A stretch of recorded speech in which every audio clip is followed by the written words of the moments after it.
ভারতের সংবাদ মাধ্যম টাইমস অফ ইন্ডিয়ার খবরে বলা হয়েছে, বৃহস্পতিবার ভারতের উত্তরপ্রদেশের লখনৌতে ৩ বাহিনীর শীর্ষ কমান্ডারদের যৌথ সম্মেলনে প্রতিরক্ষা মন্ত্রী রাজনাথ সিং বক্তব্য রাখেন।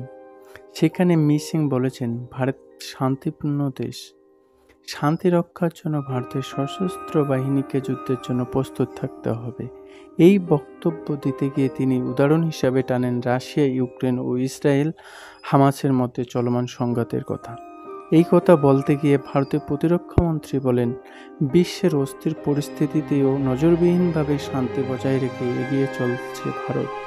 তারপর কিছু চ্যালেঞ্জ বাড়ছে, এই নিয়ে আমাদের সতর্ক থাকতে হবে।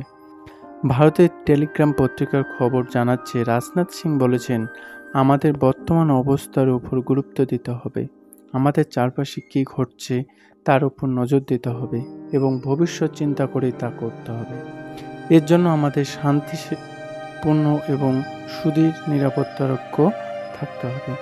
আমাদের একটি অব্যাহত প্রতিরোধ শক্তি থাকতে হবে।